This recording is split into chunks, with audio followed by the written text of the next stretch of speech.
Tanggal 6 Agustus 1945, kota Hiroshima dijatuhi bom atom oleh sekutu. Dan pada tanggal 9 Agustus 1945, giliran kota Nagasaki yang dijatuhi oleh sekutu.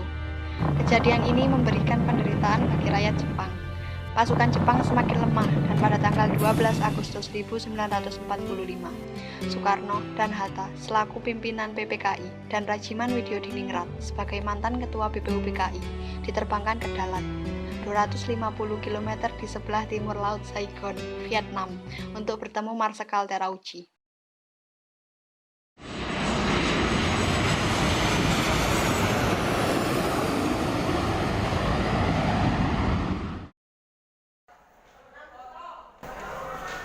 Silakan duduk. Saudara Soekarno, Hatta, Rajima, saya sebagai utusan pemerintahan Jepang akan memberikan kemerdekaan kepada Indonesia sesuai janji Perdana Menteri Kuniaki Kaiso.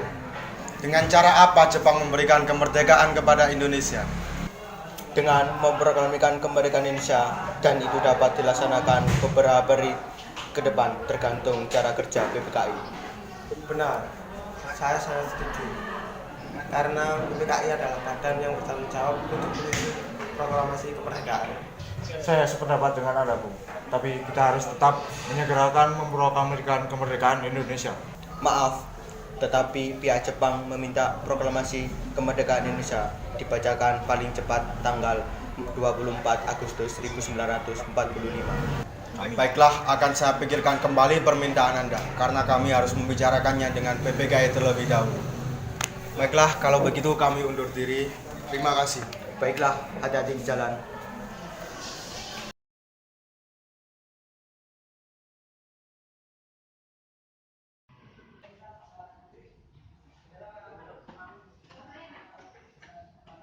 Bagaimana hasil raportnya tadi, Pak? Jepang menjanjikan kemerdekaan kepada kita. Lalu apa yang diselesaikan, Pak? Jahit dan ini menjadi sebuah bendera. Baik, Pak. Berita tentang kekalahan tersebut sangat dirahasiakan oleh Jepang. Bahkan semua stasiun radio disegel oleh Jepang. Tetapi tokoh golongan muda, yakni Sultan Syahrir, Wikana, Darwis, dan Hoirul Saleh, mendengar kabar ini melalui radio BBC. A better world shall emerge out of the blood and carnage of the past. A world founded upon faith. Kawan-kawan, Jepang telah menyerah kepada sekutu. Berarti di Indonesia sekarang telah terjadi kekosongan. Karena itu kita harus mendesak golongan tua, terutama Bung Karno, untuk segera memproklamirkan kemerdekaan secepatnya. Betul sekali, kawan. Tapi kita tidak harus memproklamirkan kemerdekaan lewat PPKI. Kenapa kau berpendapat demikian? Karena PPKI adalah badan bentukan Jepang. Kita tidak ingin ada campur tangan Jepang untuk memproklamasikan kemerdekaan. Lalu siapa yang hendak memproklamirkan kemerdekaan? Bung Karno, atas nama rakyat dan melalui siaran radio. Tetapi permasalahannya, apakah Bung Karno setuju? Beliau kan ketua PPKI. Kalau beliau tetap ingin memproklamasikan kemerdekaan lewat PPKI, kita paksa saja dia. Kalau perlu. Perlu apa? Kita harus membicarakan baik-baik dengan beliau. Betul, kawan. Kekerasan bukan cara penyelesaian yang tepat.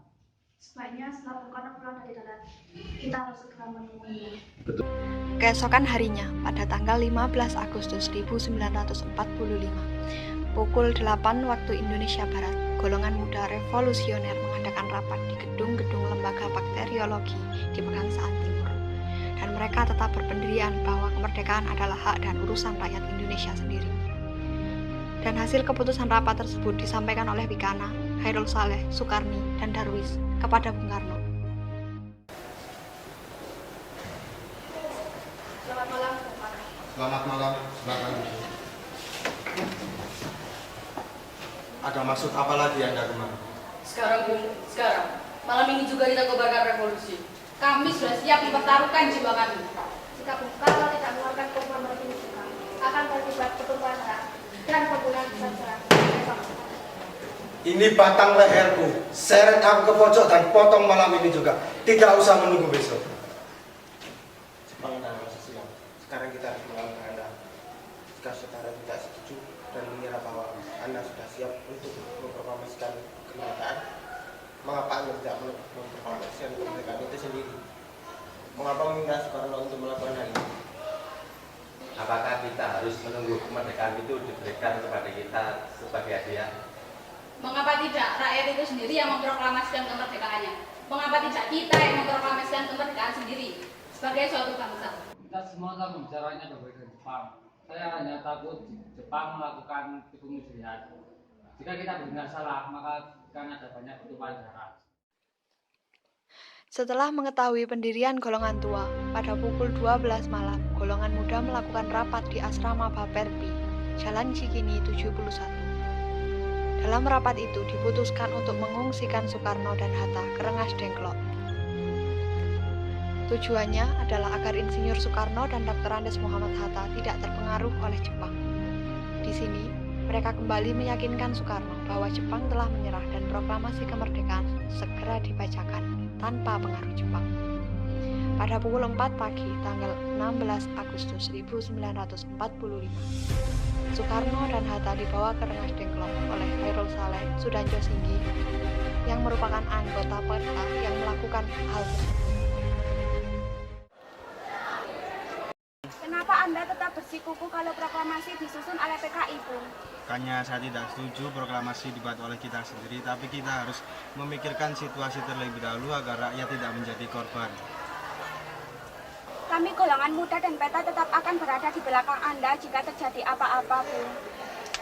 Baiklah, jika itu keputusan kalian, kami akan merumuskan naskah proklamasi saat kembali ke Jakarta.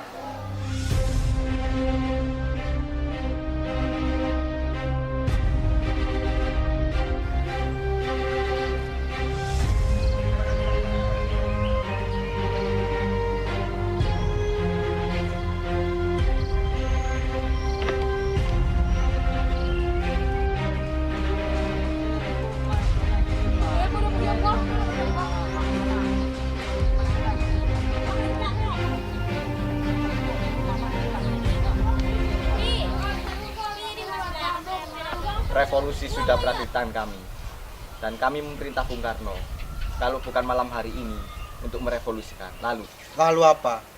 Yang paling penting dalam peperangan revolusi itu waktu yang tepat. Di Saigon, saya sudah merencanakan semuanya tanggal 17. Mengapa harus tanggal 17? Mengapa tidak sekarang saja atau tanggal 16? Saya tidak dapat menerangkan dengan pertimbangan akal. Mengapa tanggal 17 lebih memberi harapan kepadaku?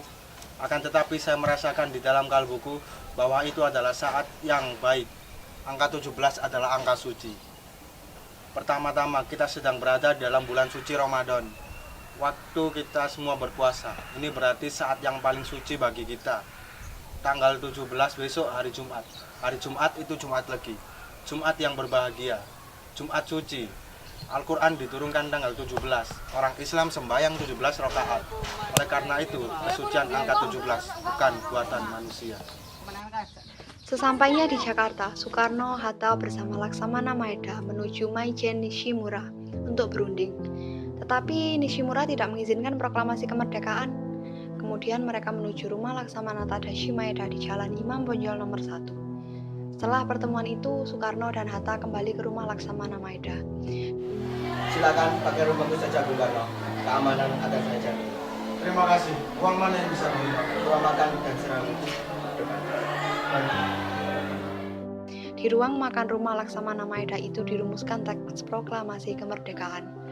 Maeda sebagai tuan rumah mengundurkan diri ke tempat tidurnya di lantai 2 ketika peristiwa bersejarah itu berlangsung. Soekarno, Hatta, dan Ahmad Subarjo merumuskan naskah proklamasi di ruang makan.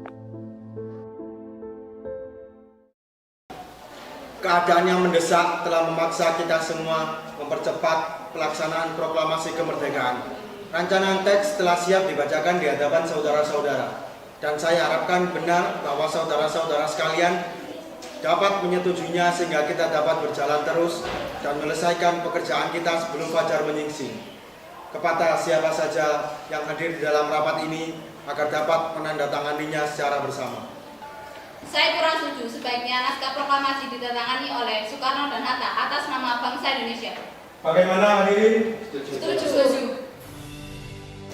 Sayuti, tolong ketikan ini. Baik.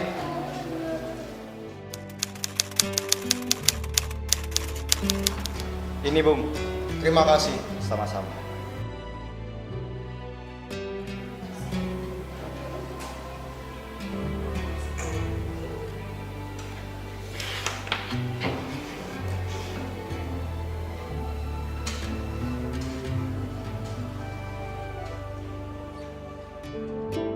Setelah terjadi perdebatan tentang di mana lokasi pembacaan naskah proklamasi, akhirnya disepakati bahwa pembacaan naskah proklamasi dibacakan di Jalan Pegangsaan Timur nomor 56, pukul 10 pagi.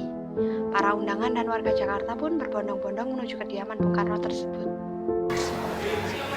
Saudara-saudara sekalian, saya telah minta saudara hadir di sini untuk menyaksikan suatu peristiwa maha penting dalam sejarah kita.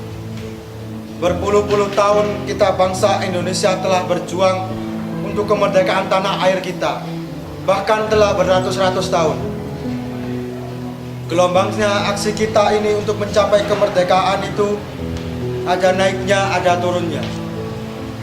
Tetapi jiwa kita tetap menuju ke arah cita-cita. Juga di dalam zaman Jepang, usaha kita untuk mencapai kemerdekaan nasional tidak berhenti. Di dalam zaman Jepang ini, tampaknya saja kita menyadarkan diri kepada mereka. Tetapi pada hakikatnya, tetap kita menyusun tenaga kita sendiri. Tetap kita percaya pada kekuatan kita sendiri. Sekarang tibalah saatnya kita benar-benar mengambil nasib bangsa dan nasib tanah air kita dalam tangan kita sendiri. Tetapi pada hakikatnya, tetap kita menyusun dengan tangan kita sendiri. Tetap kita percaya pada kekuatan kita sendiri. Sekarang, tibalah saatnya kita benar-benar mengambil nasib bangsa dan nasib tanah air kita di dalam tangan kita sendiri. Saudara-saudara, dengan ini kami menyatakan kebulatan tekad kami. Dengarkanlah proklamasi kami.